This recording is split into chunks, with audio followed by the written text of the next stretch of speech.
வணக்கம் and welcome back to maybe are வாட்சிங். நான் உங்க கோமதி தேசி. இன்னைக்கு காலையில வந்துட்டு எனக்கு இன்ஸ்டாகிராம்ல ஒரு பர்சன் வந்து வீடியோ ஷேர் பண்ணாங்க. என் தங்கச்சி தான் ஷேர் பண்ணாங்க. பார்த்தோன்னே இது எதுக்காக ஷேர் பண்ணிருக்கா அப்படின்ற மாதிரி இருந்துச்சு. அண்ட் ஆஃப்டர் தட் அந்த கமெண்ட்ஸ் எல்லாம் ரீட் பண்ணும்போது தான் எனக்கு தெரிஞ்சது அவங்க வந்து இந்த மாதிரி ஒரு குரூவலான ஒரு விஷயம் வந்து நடக்குமா அப்படின்ற மாதிரி தெரிஞ்சது. Let me show you the video. Let me attach you the video first.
Okay, நீங்க இந்த வீடியோ பார்க்கும்போது தெரிஞ்சிருக்கும். என்ன அப்படின்னா, அந்த பிள்ளை வந்து ஒரு நர்சரியில இருக்க குழந்தை போல. அவங்க வந்து அந்த நர்சரியில வந்து ஒர்க் பண்ற ஒரு பாட்டிமா போல. அவங்க அந்த குழந்தைய லிட்டரலா எப்படி டார்ச்சர் பண்றாங்க, அடிக்கிறாங்க. அந்த குழந்தை வந்து ஏதோ ஒரு கொல்லம் பக்கமா போகுது. அந்த குழந்தைய வந்து அடிக்கிறாங்க, தட்டுறாங்க, ட்ரெஸ் போடும்போது பிடிச்சி இழுக்கிறாங்க. அந்த குழந்தை ஒவ்வொரு தடவை எழுந்து உட்காரும்போது பட்டு பட்டுன்னு அடிச்சு மறுபடியும் திரும்ப படுக்க வைக்கிறாங்க. What kind of shit is this? இதெல்லாம் பார்க்கும்பொழுது ஒரு குழந்தை, நம்ம வீட்டுல ஒரு குழந்தை இருக்கு அப்படின்னா அந்த குழந்தைய எடுத்துட்டு போய் ஒரு இடத்துல ஸ்கூல்ல விடுறதுக்கோ இல்ல வேற எங்கேயா விடுறதுக்கோ அவ்வளவு பயமா இருக்கு. ரீசெண்டா கொஞ்ச நாளைக்கு முன்னாடி ஒரு விஷயம் நடந்துச்சு. என்ன அப்படின்னா, ஈரோடு சைடு நினைக்கிறேன். அந்த ஈரோடு சைட்ல வந்துட்டு என்ன நடக்குது அப்படின்னா, ஈரோடு சைட்ல ஒரு ஸ்கூல் இருக்கு. அந்த ஸ்கூல்ல வந்து அந்த பொண்ணை லிட்டரலா அந்த டீச்சர்ஸ் வந்து பாடி ஷேமிங் பண்ணிருக்காங்க. எப்படி பண்ணிருக்காங்க அப்படின்னா, அந்த பொண்ணு வந்து எண்ணெய் தடவி தலையை வந்து வழிச்சு வாரிட்டு வருவா போல. நம்ம எல்லாம் ஸ்கூல் படிக்கும்போது ஏன் இப்படி வாரிட்டு வரல அப்படின்னு சொல்லிட்டு ஏன் இப்படி வாரிட்டு வரல அப்படின்னு சொல்லிட்டு டீச்சர்ஸ் கேட்பாங்க. அப்படி சொல்லி அடிச்ச டீச்சர்ஸ் தான் இருக்காங்க எனக்குலாம். நீ எதுக்கு இப்படி தலையை வந்து இது பண்ணிருக்க, லைட்டா முடி இங்க வந்து தெரிஞ்சிடக்கூடாது. அதுக்கு வந்து எங்க பிடி மிஸ் வந்துட்டு என்ன இந்த மாதிரிலாம் தலை சீரி இருக்க சிலுக்காணி அப்படிலாம் கேட்ட டீச்சர்ஸ் தான் இருக்காங்க. ஆனா அந்த டீச்சர் போய் என்ன கேட்டிருக்காங்க அப்படின்னா, உனக்கு என்ன வயசாயிடுச்சா, நீ என்ன பாட்டிமாவா, நீ என்ன கிளவியா, எதுக்கு இப்படிலாம் தலை சீவிட்டு வந்திருக்க, எதுக்கு வழிச்சு என்ன தடவி இப்படி சீவிட்டு வந்திருக்க அப்படின்னு கேட்ட டீச்சரை நான் என் வாழ்க்கையில பார்த்ததே கிடையாது. அப்படி ஒரு வஸ்டான டீச்சரை நான் என் லைஃப்ல பார்த்தது கிடையாது. அந்த மாதிரி வந்து கேட்டிருக்காங்க. இதுக்கு முன்னாடி அந்த பொண்ணு வந்து நிறைய பாடி ஷேமிங்லாம் பண்ணிருக்காங்க. அவன் நிறைய ஃபேஸ் பண்ணிட்டு இருந்திருக்கா. அவங்க வீட்டுல போய் சொல்லும்பொழுது அவங்க பேரண்ட்ஸ் எல்லாம் என்ன பண்ணிருக்காங்க அப்படின்னா, நீங்க வந்து எது பேசினாலும் நீங்க கூப்பிட்டு தனியா பேசுங்க, பசங்க முன்னாடி பேசாதீங்க அப்படின்னு. நம்ம பேரண்ட்ஸ் பண்ற தப்பே இதான். இப்ப எங்க அப்பாவா இருக்கட்டும் எங்க அம்மாவா இருக்கட்டும் ஸ்கூல்ல போயிட்டு கண்ணை மட்டும் விட்டுருங்க, நீங்க வந்து அவளை அடிச்சு என்ன வேணா பண்ணிக்கோங்க, என்ன உங்களுக்கு எல்லாம் என்ன ரைட்ஸ் இருக்கு இந்த மாதிரி சொல்றதுக்கு அப்படின்றது எனக்கு இப்பதான் தோணுது. ஸ்கூல் படிக்கும்போது தெரியல. எஸ், டீச்சர்ஸ் வந்து அடிக்கலாம் கொல்லலாம், நீங்க வந்து அடிச்சு வளர்த்தாதான் வந்துட்டு குழந்தைங்க நல்லா வளரும். இப்ப சில பேர்லாம் சொல்லுவாங்கல்ல, 5ல வளையாதது 50ல வளையாது அப்படின்னா, ஆமா 5ல வளையாதது 50ல வளையாதுதான். அதுக்காக வந்துட்டு அவங்கள ஒரு ட்ரமடைஸ்குள்ள நீங்க தள்ளுறீங்கல்ல, அதெல்லாம் வந்து it's not a good thing.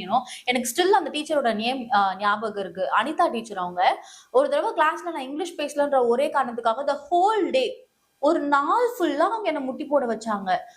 எல்கேஜில இருந்து 12th ஸ்டாண்டர்ட் ஹையர் செகண்டரி வரைக்கும் ஒட்டுமொத்த ஸ்கூலே என்ன பார்த்துச்சு.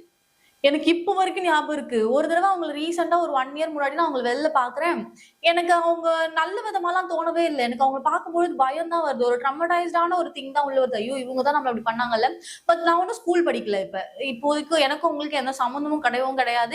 எனக்கு அவங்க யாருன்னே தெரியாது இப்போ அப்படின்ற மாதிரி ஒரு மென்டாலிட்டி இருந்தாலும், எனக்கு அவங்களை பார்க்கும்போது ஒரு ஃபர்ஸ்ட் அப்ரோச் என்ன வருது அப்படின்னா, அவங்க நம்ம இங்கிலீஷ் மேம்ல நமக்கு இங்கிலீஷ் சொல்லி கொடுத்தாங்க, இந்த மாதிரி நடந்துச்சுல, அப்பெல்லாம் தோணல. இவங்க தான் நம்மள அப்படி பண்ணாங்க. ஒரு நாள் ஃபுல்லா எல்லாரும் முன்னாடி நம்ம முட்டி போட்டோம்ல. ஸ்கர்ட் போட்டிருப்பேன் நான். நம்ம ஸ்கூல் படிப்போம், ஸ்கர்ட் போட்டிருப்போம். அந்த ஸ்கர்ட்ல வந்து அந்த ஸ்கர்ட் மடிச்சு கூட விட மாட்டாங்க. ஸ்கர்ட் மேல எடு அப்படின்னு சொல்லிட்டு வெறும் தரையில முட்டி போட வச்சாங்க அன்னைக்கு ஃபுல் டே. என்ன எனக்கு அவங்கள பார்த்த செகண்ட் வந்து எனக்கு இந்த விஷயம் தான் ஞாபகம் வந்துச்சு. என்ன அப்படின்ற மாதிரி இருந்துச்சு. ஸோ தட் நம்ம பேரண்ட்ஸ் பண்ற தப்பு என்ன தெரியுமா, அவங்க வந்துட்டு நல்லா இருக்கணும், குழந்தைங்க நல்லா இருக்கணும்ன்றதுக்காக எல்லா பொறுப்பையும் எடுத்து போய் டீச்சர்ஸ் கிட்ட கொடுக்குறீங்க. அவங்க என்ன பண்றாங்க அப்படின்னா, அதை ஓவர் அட்வான்டேஜா எடுத்துக்கிட்டு எல்லாத்தையும் பண்ணிடுறாங்க. லாஸ்ட்ல என்ன நம்ம சொல்லுவாங்க, என் பையனா இருந்தாலும் என் குழந்தையா இருந்தாலும் நான் இப்படிதான் பண்ணுவேன், உன் குழந்தையா இருந்தாலும் ஓ பையனா இருந்தாலும் நீங்க இப்படிதான் பண்ணுவீங்க, ஆனா இந்த அளவுக்கு பண்ண மாட்டீங்க, இப்படிதான் பண்ணுவேன்றதுக்கும் நான் இந்த அளவுக்கு பண்ணுவேன் அப்படின்றதுக்கும் டிஃபரன்ஸ் இருக்கு. எந்த டீச்சராவது தன்னுடைய சொந்த பையனை தன்னுடைய சொந்த குழந்தைய வந்து பாடி ஷேமிங் பண்ணுவீங்களா நீங்க? இல்ல வந்துட்டு தலையில அடிக்கிறது இந்த மாதிரியான விஷயங்கள்லாம் பண்ணுவீங்களா நீங்க உங்க குழந்தைய? ஆப்வியஸா பண்ண மாட்டீங்க. ஆனா வெளில பேசும்போது மட்டும் நான் என் பிள்ளையா இருந்தா இப்படிதான் பண்ணுவேன் அப்படின்ற மாதிரிலாம் பேசுவீங்க. இந்த குழந்தைக்கு வந்து சின்ன குழந்தை, அவ வந்து ஸ்கூல் கூட படிக்கல, ஒரு 4th ஸ்டாண்டர்டோ 5th ஸ்டாண்டர்டோ இல்ல அந்த மாதிரி கூட படிக்கல, ஒரு நர்சரி கிட்ட அந்த பாட்டிமா எப்படி ட்ரீட் பண்றாங்க. நம்ம ஸ்கூல்ல எல்லாம் ஒரு நர்சரியில எங்கேயாவது ஒரு கிட்ஸ் ஸ்கூல்ல எல்லாம் விட்டு போறோம் அப்படின்னா என்ன தைரியத்துல பேரண்ட்ஸ் நம்ம விட்டு போறாங்க, நம்ம பே பண்றோம், நம்ம காசு கொடுக்குறோம், ஒழுங்கா பாத்துப்பாங்க அப்படின்ற ஒரு தைரியத்துலதான் வந்துட்டு கிட்ஸை வந்துட்டு பேரண்ட்ஸ் விட்டுட்டு போறாங்க. ஆனா இந்த மாதிரியான வீடியோஸ் தான் பார்க்கும்பொழுது டென்ஷன் தான் அது. இதை வந்து யாரோ வீடியோ எடுத்திருக்காங்க, பார்க்கும்பொழுது தெரியுது. ஏன்னா ஒரு ஜோனுக்கும் அவங்க கட் பண்ணிருக்காங்க, எடுத்திருக்காங்க, அவங்க பேக்ரவுண்ட்லயும் வாய்ஸ் கொடுத்திருக்காங்க. எனக்கு என்ன கொஸ்டின் அப்படின்னா, நீங்க வீடியோ எடுத்த டைமுக்கு போயிட்டு அவங்கள்ட்ட நேரா பேசி என்ன ஏன் இப்படி பண்றீங்க அப்படின்னு சொல்லிட்டு கொஸ்டின் ரைஸ் பண்ணிருக்கலாம். இதுதான் ஹியூமானிட்டி இல்ல அப்படின்னு நான் சொல்லுவேன். இப்ப சில பேர்லாம் சொல்றாங்கல்ல, ஹியூமானிட்டி இருக்கு, நமக்கு வந்து தமிழ்நாட்டுல இல்ல இந்தியால வந்து எங்க பிரச்சனை அப்படின்னாலும் வந்துட்டு நம்ம ஒண்ணு கூடிடுவோம். எங்க பிரச்சனைனாலும் ஒண்ணு கூடுறது இட்ஸ் நாட் அ திங்.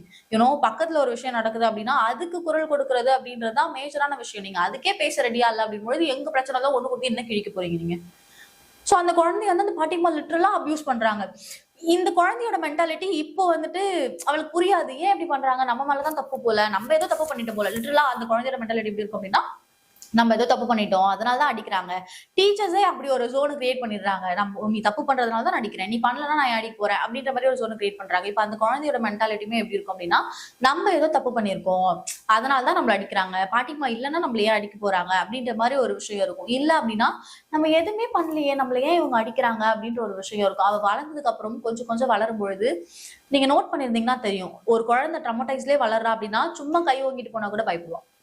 அந்த குழந்தை ஆண் குழந்தையோ பெண் குழந்தையோ வாட் எவர் எந்த குழந்தையா இருந்தாலும் சும்மா நம்ம கை வாங்கணும் அப்படின்னாலே பயம் வந்துரும், அழுக வந்துரும், இருட்ட பார்த்தா பயம் வரும். இந்த மாதிரியான விஷயங்கள்லாம் சில குழந்தைங்களுக்கு இருக்கு. இப்போ இந்த குழந்தையோட லைஃப் வந்து ஃபியூச்சர்ல எப்படி இருக்கும் அப்படின்றது எனக்கு லிட்ரலா அவ்வளோ ஒரு பாக்குற நமக்கே ட்ரமடைஸ்ட் ஆகுது. என்னடா இப்படி பண்றீங்க, எனக்கு காலையில அந்த வீடியோ ஃபுல்லா கூட பார்க்க முடியாத அளவுக்கு பஸ்டான ஒரு திங்க தான் அவங்க பண்ணிருக்காங்க அப்படின்னு தான் சொல்லுவோம். இதெல்லாம் பார்த்துட்டு எப்படி அவங்க வீடியோ எடுத்துட்டு ஒவ்வொரு செக்டார்லயும் அவங்க கட் பண்ணி தான் வீடியோ எடுக்கிறாங்க. அவங்க வீடியோ எடுத்த டைமுக்கு போய் அவங்களை கேட்டிருக்கலாம், அவங்கள்ட்ட வந்து பேசிருக்கலாம், சில விஷயத்த கன்வே பண்ணிருக்கலாம், இல்ல வந்துட்டு கொஸ்டினே ரைஸ் பண்ணிருக்கலாம், நீங்க ஏன் அப்படி பண்றீங்க, இல்ல போய் மேனேஜ்மெண்ட் கிட்ட சொல்லிருக்கலாம். அது வந்து ஒரு நர்சரியா இருக்கு அப்படின்ற பட்சத்துல மேனேஜ்மெண்ட் கிட்ட சொல்லிருக்கலாம். நிறைய பேர் பண்ற தப்பு இதுதான். பேரண்ட்ஸ் வந்துட்டு நாங்க வந்து உங்களுடைய கண்ணோட்டத்துல விட்டுடுறோம் மைலோ, நாங்க வந்துட்டு உங்களுடைய கண்ணோட்டத்துல விட்டுடுறோம், நாங்க வந்து உங்களை நம்பிதான் விடுறோம் அப்படின்ற பட்சத்துல அவங்களை நம்பி விடுறது தப்பு கிடையாது, அவங்கள மட்டுமே முழுசா நம்பி விடுறோம்ல அதுதான் தப்பு. எந்த ஒரு சூழ்நிலையுமே ஒரு குழந்தை வந்து நம்ம கிட்ட ஒரு சில விஷயங்களை சொல்ல வரா அப்படின்னா, என்னை வந்து எங்க டீச்சர் அடிச்சாங்க அப்படின்னா ஏன் அடிச்சாங்க அப்படின்றத பேரண்ட்ஸ் ஹேவ் டு ஆஸ்க். நிறைய பேரண்ட்ஸ் அதை கேட்க வந்து ரெடியாவே இல்லை. நீ என்ன தப்பு பண்ணிருப்ப, நீ பண்ணாம உன் டீச்சர் அடிக்க போறாங்களா அப்படின்ற ஒரு இதுக்கு வந்து வந்துடுறாங்க. So we have to stop this kind of shitty things. Parents வந்து ஒவ்வொரு விஷயமும் கிட்ஸ் வந்து சொல்லும்பொழுது அதை வந்து பெருசா பொருட்படுத்தாம நீ பண்ணிருப்பேன்னு சொல்லாம உட்காந்து கேட்க கத்துக்கோங்க, உட்காந்து லிசன் பண்ண கத்துக்கோங்க. இந்த வீடியோவை அந்த குழந்தை அழுற வீடியோவா, அந்த குழந்தை இப்படி அபியூஸ் ஆகிற வீடியோவா அவங்க பேரண்ட்ஸ் பார்த்தா எந்த அளவுக்கு கஷ்டப்படுவாங்க அப்படின்றது எனக்கு தெரியல. அவங்க அப்ப கஷ்டப்பட்டு என்ன பிரயோஜனம்? அந்த குழந்தை ஒரு தடவை வந்து சொல்லும் பொழுதோ இல்ல ஆப்வியஸா சொல்லியிருப்பாங்க, நிறைய குழந்தைங்க சொல்லுவாங்க, ஒரு தடவை வந்து சொல்லும் போதும் அவங்க கேட்கணும் அப்படின்றது இம்பார்ட்டன்ட் திங். ஏன்னா நிறைய பேர் வந்து இப்போ சொல்றதுக்கு ரெடியா இருக்காங்க, எனக்கு இந்த மாதிரி ஆச்சு அந்த மாதிரி ஆச்சு, எனக்கு இந்த மாதிரியான விஷயங்கள் நடந்துச்சு ஸ்கூல்லயோ காலேஜ்லயோ ஏதோ ஒரு இடங்கள் அந்த மாதிரி நடந்துச்சு அப்படின்னும் போது parents have to listen, parents have to sit and listen. அவங்க கிட்ஸ் என்ன சொல்ல வராங்க, அவங்க குழந்தைங்க என்ன சொல்ல வராங்க அப்படின்றத அவங்க புரிஞ்சுக்கணும். ஸோ எனக்கு தெரியல இது எப்படி முடிக்கிறது அப்படின்றதும் தெரியல. ஸோ பாக்குற பேரண்ட்ஸ் வந்துட்டு உங்க குழந்தைங்க இருக்காங்க அப்படின்னா அவங்களை ஸ்கூலுக்கு அனுப்புறீங்க அப்படின்னா அவங்க ஸ்கூலுக்கு போனாங்க வந்தாங்க அப்படின்னு மட்டும் இல்லாம ஸ்கூல்ல என்ன நடந்துச்சு, எப்படி போச்சு, கிளாஸ் எப்படி போச்சு. எங்க அம்மா எல்லாம் டெய்லியும் உட்கார வச்சு கேட்பாங்க. 4:30 மணி ஸ்கூலுக்கு வரும்போது எங்க அம்மா கிட்ட எல்லாத்தையும் ஒப்பி பண்ண, ஸ்கூல் இப்படி நடந்துச்சு அப்படி நடந்துச்சு, அடிச்சாலும் சொல்லுவேன், திட்டாலும் சொல்லுவேன், எங்க டீச்சர் இப்படி பண்ணாங்க அப்படின்ற மாதிரி சொல்லுவேன். இந்த ஜென்ரேஷன்ல அது இருக்கான்னு கேட்டா இல்ல. So parents have to sit. Until this is signing off, Vijay Gomathi Desing. Tata bye.